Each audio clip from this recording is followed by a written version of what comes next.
Hi everyone and welcome back to another video, and today I'm going to do another brand case study, and this time on Måneskin. I have been meaning to do this for a while, but hey, now there's more to talk about, so it's fine. If you are new here, then please stick around and subscribe. I do make videos regularly-ish on branding, visuals and social media aimed at independent music artists, trying to help you guys out with some free tips and tricks. So if that is useful to you, then please stick around and subscribe. I also have some very affordable courses available, so check those out. One on branding, one on social media for a release campaign. Okay, let's dive right in. Okay, so if you haven't watched my 5 main brand pillars video yet, then watch it. This is up here. You can watch that after this one. But these case studies, I basically take an artist who is very well known and I go through their pillars just to give you an idea of what they're doing, what big artists are doing, that this method kind of still, whether people have done it consciously or not, it fits, and just to give you an example of what other people are doing to help you out.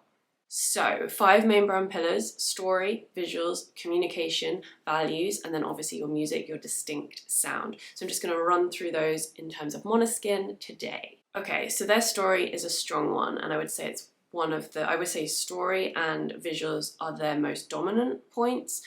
I don't know, they're quite strong on all. So with these 5 brand pillars, you are most likely going to have one dominant or a couple dominant. You're not going to be level on all of them.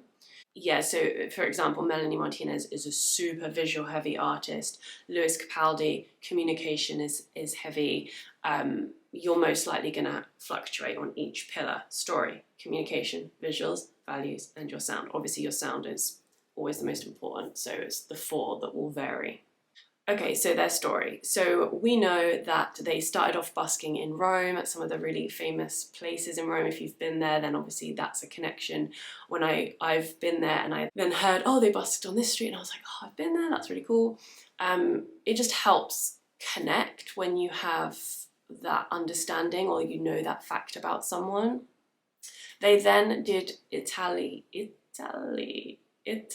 version of the X Factor, and I think came second top 3 at least. They did very well on that. So then they were obviously known from that, and then they did Eurovision and went on to win that a couple of years ago. So they have a very strong story with different eras almost. Most of it has been very public and it's very individual to them. Also being, I think, one of the first Italian rock bands or Italian bands to actually achieve global success. They've done interviews in America on their main TV channels. I think, as far as I'm aware, they're the first Italian rock band to actually achieve that global success. So that then again becomes part of their story, and their story has all these different segments, each of which help you either recognize them or understand where they've come from or have some connection in some way. So your story is really important for that, of building connection, letting people get to know you better. Their visuals are also a dominant part of their brand, very glam rock inspired, but definitely with this twist that is very current for now. So in terms of visuals, again, there's a lot of different things that can come through with visuals for them. The dominant parts are their styling, so their outfits, and also their stage show. So their performance is very visual.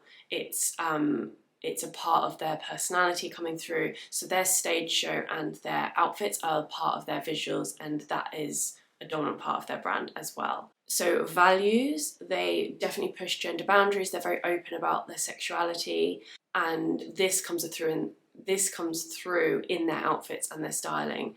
And also their story. So this is how all those pillars intertwine and support each other. So their values really come through in their visuals, and that sort of, I guess, it shows that they're being authentic, it builds trust, it helps you connect more. There's no confusion there, you know what you're getting. And communication, even communication is a big one for them. Obviously they're Italian.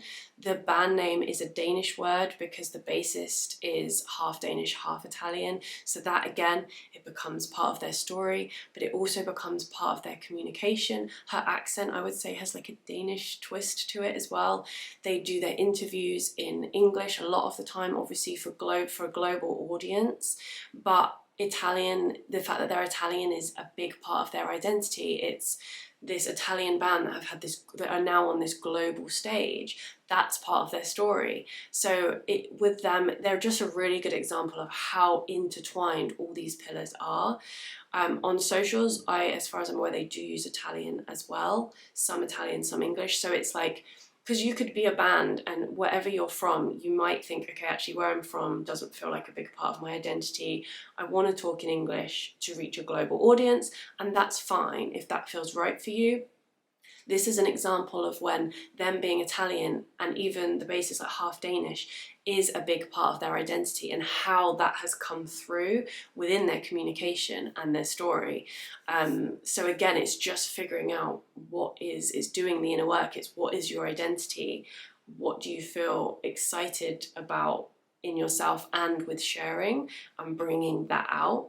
Okay, so the main points here are they have a really, really strong story which helps build audience connection. Their performance and live shows are definitely part of their visuals. It's very visually energetic and eye-catching, but it's how the stage show can come through in visuals as well. Their values are super important, specifically at this time, and they come through interviews, through their styling as well. So they're like backing up their values with their actions. They're Italian, that's their identity, but they are on a global stage. It's also worth looking at not their most recent campaign, obviously, when this video goes out, the last one, The Loneliest. Look at that, scroll back on their TikTok. They had a really, really simple but really effective campaign for that, where they just asked their audience to make their own version of The Loneliest. Obviously put the video to the song, boom, they've got audience interaction, the audience feel connected with them, and their song spreads like wildfire. So it's just a super, super simple campaign. It saves them time. I mean, I'm sure they're spending time on a million other things, but it means that their song spreads, but also their audience are getting value because they get to create and they get to be part of a community, which is what I spoke about on my last video, social media trends. I'll link it up here. Community is a big one at the moment. So just a really interesting band to look at. I think their sound has got more commercial, a distinct sound. I think the Damiano, the lead singer, his voice has got a very distinct tone. It's very recognisable. They're very glam rock inspired, classic rock inspired, but there's definitely just a twist. I know some of the cover versions they've done have also been super successful. I think that is a good sign that you have a very distinct sound. So yeah, I'm going to leave this video here today, but yeah, have a look at them, dig deep, look at their socials, and just consider how all those brand pillars align, which ones are dominant, but how they all intertwine so nicely. Okay, thank you for watching. I hope this was helpful, and I will see you next time. Bye!